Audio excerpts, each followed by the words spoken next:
Life's about to get interesting, because with the veto, the Democrats have to decide what to do.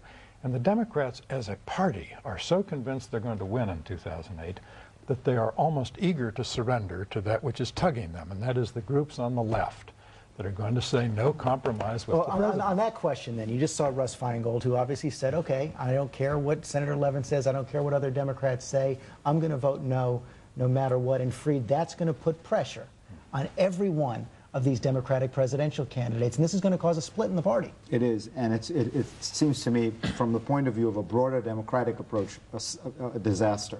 Levin's approach makes much more sense. I don't quite understand what Feingold is doing. Well, he's trying to respond to the base of the Democratic Party. Look, Virginia Tech happens.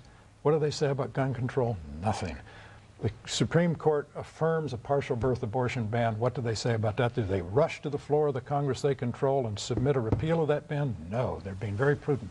Prudence won't cut it with their own base regarding Iraq. Martha, he would also But George, isn't it bizarre that on an issue like gun control, where they have complete, essentially exclusive authority, they're doing nothing?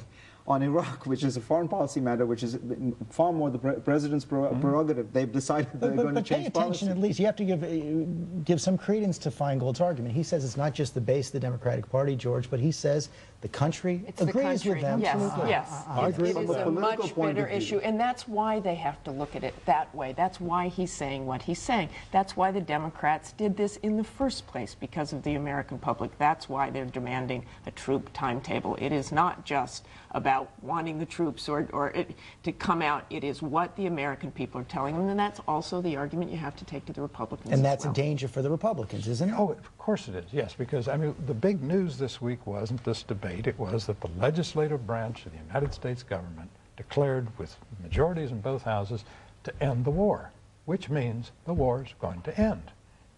Period. When? It's just when. That's the big question, when. The last time we were all on, I said, you know, in about 6 or 7 months, even Bush will realize that whether the surge succeeds or fails, it doesn't matter.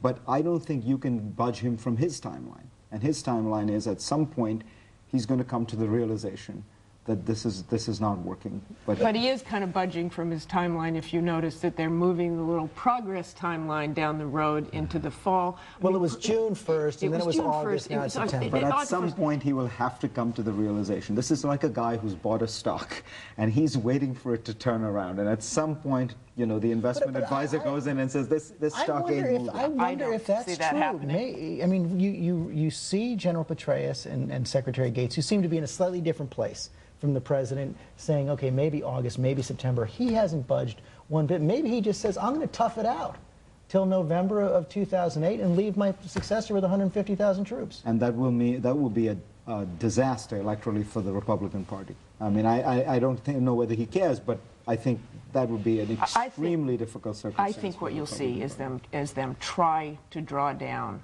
after September, that they will cite some progress, unless it's a disaster politically, unless al-Maliki has done absolutely nothing. I think you'll see them try to draw down, no matter how well it's going or how poor it's going. And if he has done nothing, yes, then they'll draw down as well. I mean, you heard this week, you heard David Petraeus saying up there, and I think they wanted much more attention from David Petraeus. I think the White House wanted everybody to look at David Petraeus as this credible guy and say, look, tell us what's going on.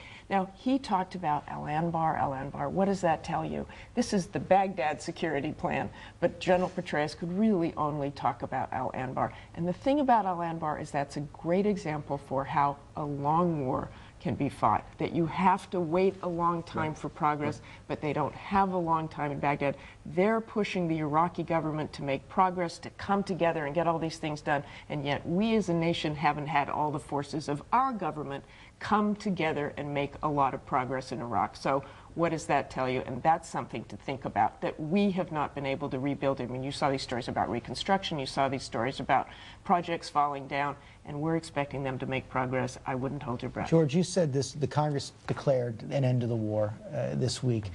If this now declared deadline of General Petraeus of September, if the political goals haven't been met by then, do you see large-scale Republican defections at that point? Absolutely. They do not want to have, as they had in 2006, another election on Iraq.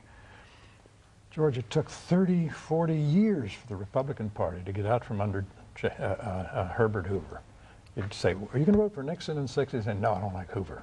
The Depression haunted the Republican Party. This could be a foreign policy equivalent of the Depression, forfeiting the Republicans' advantage that they've had since the '68 convention in the Democratic Party and the nomination of McGovern. The advantage the Republicans have had in national security matters may be forfeited.